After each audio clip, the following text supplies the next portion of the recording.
انہوں نے میری مدد کی ہے. فرمایا جتنے لوگ گئے تھے سب کی ہے مدد اس نے؟ کہا نہیں صرف میری کی. فرمایا تیری کیوں کی؟ تیری کیوں کی؟ کہا حضور آپ کے دوست ہیں. فرمایا چپ کر حضور انہوں نے مجھے اتنے پیسے دیے, میں نے کاروبار میں ڈالے تو نفع آیا تو میں ان کی رقم دے کے. فرمایا خاموش ہو جا, باقی جتنے لوگ گئے تھے سب کی مدد کی اس نے؟ کہا نہیں حضور صرف میری کی. فرمایا اس نے تیری مدد نہیں کی, اس نے خلیفہ کے بیٹے کی مدد کی, اس لیے کہ وہ خلیفہ کو اپنے حق میں نرم کر سکے. فرمایا آدھا مال تیرا ہے, آدھا مال غنیمت کا ہے, مال خزانہ کا ہے, مسلمانوں کا ہے, اس لیے کہ تو جو وہاں سے مال کما کے لایا ہے وہ اپنے باپ کے خلیفہ ہونے کی وجہ سے کما کے لایا ہے, لہذا رکھ ادھر. یہاں کہتے ہیں کدھر سے آیا, کیسے آیا, کون سا حساب دیں, کیا کریں؟ او بھائی حضرت عمر رضی اللہ تعالیٰ عنہ کا اپنی اولاد کے بارے میں یہ رنگ ہے. ایک جنگ سے نا خوشبو آئی, خوشبو بڑی مہنگی ہوتی تھی, عرب میں خوشبو آج بھی بڑی مہنگی ہے, وہ زیادہ استعمال کرتے ہیں. میری باتوں کی سمجھ آ رہی ہے میرے بھائیوں؟ بڑی مہنگی خوشبو تھی. جب وہ خوشبو آئی تو حضرت عمر نے کہا, گھر میں پہلے پہنچی حضرت عمر کے, چونکہ زیادہ عورتیں استعمال کرتی تھی گھر کے اندر خوشبو, مرد بھی لگاتے تھے. حضرت عمر نے اپنی بیوی سے کہا, آپ کی زوجہ تو تھی وہ بڑی خوشبو کو پسند کرتی تھی. حضرت عمر نے اپنی زوجہ سے کہا کہ خوشبو لاؤ, میں نے ایک عورت کی ڈیوٹی لگائی ہے, وہ خوشبو تول کے نا تو حصہ برابر صحابہ میں بانٹ دے گی.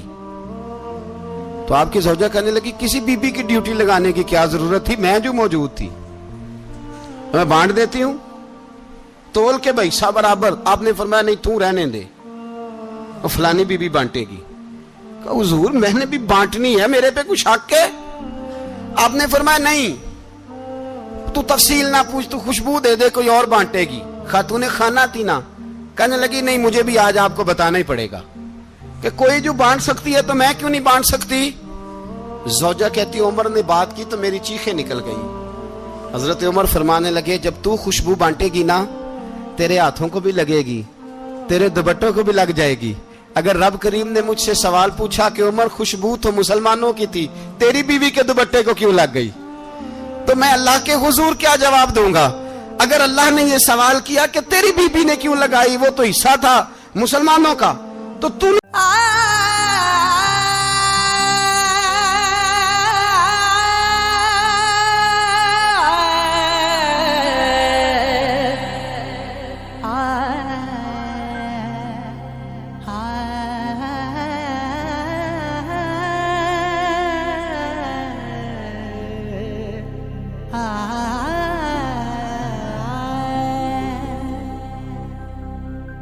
بن عشق ایمان نہیں لبدا. تیری بیوی نے کیوں لگائی؟ تو فرمایا میں نہیں چاہتا کہ اللہ کے حضور مجھے اور تجھے باز پرس ہو, لہذا کسی اور کو بانٹنے دے. زوجہ روئی اور تڑپ کے کہنے لگی عمر مجھے لگتا ہے صبح قیامت بھی تیری بیوی ہونے کی وجہ سے اللہ مجھے جنت عطا فرما دے گا, تیری زوجہ ہونے کی برکت سے. بھائی یہ معیار رکھا, خدا کی قسم ایسا شخص تاریخ میں دوبارہ نہیں آیا. اتنا بڑا آدمی, اتنا بڑا شخص, اتنا بڑا آدمی, اور پھر رنگ یہ ہے کہ عمر 22 لاکھ مربع میل کا حکمران, 22 لاکھ, اور کھجور کے درخت کے نیچے مٹی کا ڈھیلا لے کے سو گئے ہیں, پرواہ کوئی نہیں, کوئی مسئلہ ہی نہیں. 2 غلام ساتھ بیٹھے تو ایک روٹی حضرت عمر نے گھر سے منگوائی, تھوڑا سا سرکہ, تو غلام کہنے لگے ہم نے بھی کھانی ہے. فرمایا کوئی حرج نہیں, روٹی کو پیٹ بھر کے کھانا ضروری تو نہیں, 3 حصوں میں بانٹ لیتے. ایک آدمی آیا ہوا تھا مصر کا رہنے والا ملنے کے لیے, اس نے پوچھا عمر کدھر ہے, تو کہا وہ ادھر جاؤ مسجد میں بیٹھے ہوں گے. اور واپس آیا تو کہنے لگا وہاں تو 3 غلام بیٹھے ہیں, ایک روٹی بانٹ کے کھا رہے ہیں, لگتا ہے کئی دنوں سے روٹی نہیں ملی. کہا 3 غلام تو کوئی نہیں, وہاں 2 ہی تھے, تیسرے تو امیر المومنین تھے. اس نے کہا نہیں 3 غلام ہیں, کپڑے بھی ایک طرح کے پہنے ہوئے, بلکہ 2 کے تو پھر صحیح ہیں, تیسرے کے تو زیادہ ماڑے ہیں.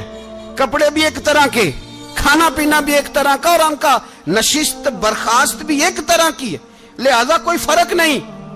حضرت ابو ہریرہ کہتے ہیں میں لے کے آیا, اور جناب عمر کو جب میں نے کچی زمین میں تامت سمیٹ بیٹھے دیکھا تو میں رو پڑا. میں نے اس مصر سے آنے والے کو کہا تو اس کے جلوے دیکھ, اگر اس کی ذات میں اتنا حسن ہے تو محمد عربی کا مقام کیا ہوگا. یہ مقام غور ہے, مقام غور. 10 محرم کو لوگ دیگے پکائیں گے نا, نہیں پکانی ہے. کوئی بول دے نہیں, ہاں نہ نہیں کر دے. پروگرام بدلیا تو نہیں دی عید کی کہ وہی کام شروع ہوا ہے لاسٹ ایٹ ہونے والا. کیوں جی, پکنی ہے نا دیکھیں 10 محرم کو انشاءاللہ تعالی. ہم بھی پکائیں گے انشاءاللہ, یہاں بھی پروگرام ہوگا. تو 10 محرم کو جو دیگ پکنی ہے تو ایسا نہیں ہو سکتا کہ 1 محرم کو حضرت عمر کے نام کی بھی کوئی پک جائے. اگر امام حسن حسین کے نام کی دیگیں پکے تو جو امام حسن حسین سے پیار کرنے والے ہیں, جو امام حسن حسین سے, ہم لوگوں نے بھی عجیب رٹا اپنایا ہے نا. ہم لوگ بات کا ایک پہلو دیکھتے ہیں, دوسرا نہیں دیکھتے. حضرت امام حسن اور حسین کو بھی نبی پاک نے شہید کہا, اور جناب عمر کو بھی رسول اللہ نے خود شہید فرمایا. فرمایا شہید ہے, خود فرمایا اپنی زبان سے کہ یہ شہید ہے, خود میرا عمر شہید ہے. تو ان کے نام کی دیگ نہیں پکنی چاہیے, اس طرف نہیں ہماری توجہ ہونی چاہیے. اور اہل بیت نبوی, یہ بات میں پہلے بھی کرتا ہوں, آج پھر کرنا ضروری سمجھتا ہوں. اہل بیت کا پیار سن لو کان کھول کے. اہل بیت کا پیار اگر ہمیں کسی نے سکھایا ہے تو سیدنا عمر فاروق نے سکھایا ہے. اہل بیت نبوت کی محبت اگر کسی نے سکھائی ہے تو کس نے سکھائی ہے؟ بول کے بتائیے. حضرت عمر نے. اہل بیت کا پیار ہمیں حضرت عمر نے بول کر کے سکھایا ہے. بھائی یاد رکھیں, کسی کی طاقت نہیں تھی دم مارنے کی حضرت عمر کے سامنے, طاقت ہی نہیں تھی. کیسر و کسرا کانپ جاتے تھے, جرأت ہی نہیں کرتے تھے حضرت. اور ہمارے تو تعلقات بڑے ہیں نا غیروں سے. حضرت ابو موسیٰ اشعری رضی اللہ تعالیٰ عنہ فرماتے ہیں میرا منشی سائی تھا, وہ کاتب کہتے تھے وہ لوگ, میرا حساب کتاب عیسائی تھا. تو فرماتے ہیں ایک دن میں نے وہ سارا حساب کتاب لین دین کے حضرت عمر کو دکھائے تو فرمانے لگے جس نے لکھے ہیں اس کو بلاؤ. کہنے لگے حضور مسجد نہیں آ سکتا. کیوں نہیں آ سکتا؟ کہنے لگے وہ عیسائی ہے. کہتے ہیں حضرت عمر جلال میں آ گئے. آپ فرمانے لگے جنہیں رب دور کرتا ہے تم کیوں قریب کرتے ہو؟ جنہیں اللہ دور کرتا ہے. فرمایا تم غیروں کو اگر عہدے دو گے تو اپنوں کا کیا دو اپنوں کا. یہ سوچ ہے جو آج برما کے مسلمانوں کے لیے بھی ضروری ہے. کہا اگر تم غیروں کو عہدے دو گے تو اپنوں کا. ہم نے غیروں کو عہدے دیے تو دیکھا نا اپنے کس طرح کاٹے جا رہے ہیں. غیروں کو جو عہدے دے دیے یارانے سارے غیروں سے. روز دعویٰ ہوتا ہے چین ہمارا سجن ہے, چین ہمارا دوست ہے. او بھائی دوست ہے تو اس سے کہو نا کہ برما تو تمہاری ایک چھوٹی سی ریاست ہے, چین کے بغیر تو وہ سانس بھی نہیں لے سکتا. اس کو کہو نا اس حکومت پہ دباؤ ڈالے. لیکن ہم لوگوں نے غیروں کو عہدے دیے تو اپنے پس گئے. حضرت عمر کہتے تھے ذمی کا ہم ادب کریں گے, ذمی کافر کا ہم, ایسا کافر جو مسلمان ریاست کو قبول کرے, بدامنی نہ پھیلائے. ایک آدمی کو آپ نے دیکھا آنکھوں سے نابینا ہے اور بھیک مانگ رہا ہے, تو حضرت عمر کو نظر آ گیا. فرمایا کون ہو؟ اس نے کہا میں یہودی ہوں. فرمایا بھیک کیوں مانگتے ہو؟ کہا جب تک تندرست تھا مسلمانوں کو جزیہ دیتا تھا, بوڑھا ہو گیا ہوں کیا کروں. حضرت عمر نے گھوڑے کی پشت پہ بٹھایا, کافر کو گھوڑے کی پشت پہ بٹھایا اور بٹھا کے مدینے لائے. حضرت علی شیر خدا وزیر خزانہ تھے. فرمایا علی اس کا وظیفہ جاری کرو. کہا یہ کون ہے؟ فرمایا یہ یہودی ہے لیکن یہ ہمیں جزیہ دیتا رہا, بوڑھا ہو گیا بیچارہ, بھیک مانگنے پہ مجبور ہے, ہماری حکومت کے اندر رہتا ہے, اس کا پورا وظیفہ جتنا خرچہ اتنا وظیفہ لگاؤ. حضرت علی کہتے ہیں میں وظیفہ لگا رہا تھا اور وہ میرے نبی کا کلمہ پڑھ رہا تھا, وہ رسول اللہ کا کلمہ پڑھ رہا تھا. یہ مزاج, یہ نہیں کہ کافر. حضرت عمر نے گورنروں کو خط لکھے تھے کہ زبردستی کسی کو مسلمان نہیں کرنا, جہاں ان کی عبادت گاہیں بنی ہو گرانی نہیں, کوئی مندر کوئی گرجا ضائع نہیں کرنا. اسلام سب کو جینے کا موقع دیتا ہے, پر بے ایمانو ظالموں بدذاتوں تمہیں یہ کہتا ہے کہ ہم تمہیں جینے کا موقع دیتے, تم بھی مسلمانوں کو جینے کا موقع دو. یہ جہاں بستے ہیں جہاں رہتے ہیں انہیں وہاں جینے کا موقع دو, انہیں بھی اللہ اکبر کہنے کا موقع دو, انہیں بھی قرآن پڑھنے کا موقع دو, انہیں بھی رسول اللہ پر درود پڑھنے کا موقع دو. ہمارے ملک میں عیسائی اپنی مرضی سے کھلے عام تبلیغ کرتے ہیں. یہاں تو چینل چلائے ہیں عیسائیوں نے. کسی مذہبی جماعت نے کبھی جلوس نکالا ہے کہ عیسائیوں کا چینل بند کرو؟ بولے نکلا ہے کہ نہیں نکلا؟ کتنے ظلم کی بات ہے. ہم جب غیر کو اتنا تحفظ دیتے ہیں, اتنا تحفظ دیتے ہیں. ہم نے دیکھا ہے, مجھے 20 لوگوں نے عید پہ ٹیلی فون کیے کہ عیسائیوں کو قربانی کا گوشت دے لیں. مجبور ہیں جی, دروازے پہ آ گئے ہیں, ہمارے کام کاج کرتے ہیں. بیسیوں لوگ, عام آدمی کے دل میں ان کا اتنا جذبہ ہے, وہ مسائل کا بیان کرنا ایک علیحدہ بات, لیکن ہمارے دل کافر کے حق میں بھی نرم ہو جاتے ہیں. تم کس قدر زیادہ بے ایمان ہو اور کفر کس قدر زیادہ ذلیل ہو گیا ہے کہ مسلمان کے حق میں نرم ہوتا ہی نہیں. اور اس سے بڑے ذلیل وہ ہیں جو ان ذلیلوں کے سپورٹر ہیں. وہ کسی عرب ملک کے حکمران ہو یا کسی اور جگہ کے, وہ بڑے ذلیل ہیں جو ان ذلیلوں کے سپورٹر ہیں, جو برما کی بچیوں کے قتل پر اپنی حکومتیں چمکا رہے ہیں. انہیں شرم نہیں آتی, اس قدر مسلمان تڑپا ہے, لیکن ان بے غیرتوں کو ذرا ہوش نہیں آئی. اور یہ ان کے کماش, ان کے دلال جو ہر جگہ ان کی سپورٹ کر کے اپنی حکومتیں قائم کرتے ہیں, بے ایمانوں کو پتہ نہیں کہ کب ان پر اللہ کا عذاب اترے گا اور کس طرح ان کے پرخشے اڑیں گے. تمہیں اپنی ذلت اور رسوائی نظر نہیں آ رہی کہ زمین کس طرح تمہارے لیے تنگ ہو گئی ہے؟ اس سے زیادہ اور تمہاری رسوائی کیا ہوگی؟ ڈرو اللہ سے, اور یہ تو دنیا کا عذاب ہے. ان بطش ربک لشدید, میرا رب کہتا ہے قیامت تو قائم ہونے دے. جتنا سخت تیرے رب کی پکڑ ہے اتنی کسی دوسرے کی ہو سکتی, یاد رکھیں. اور تھوڑا احتیاط کریں ہم سب لوگ بھی, جو ہم لوگ آدھی زبان بول کے بھی ان کی سپورٹ کرتے. اب شرم آنی چاہیے ہمیں ان حکومتوں کی سپورٹ کرتے.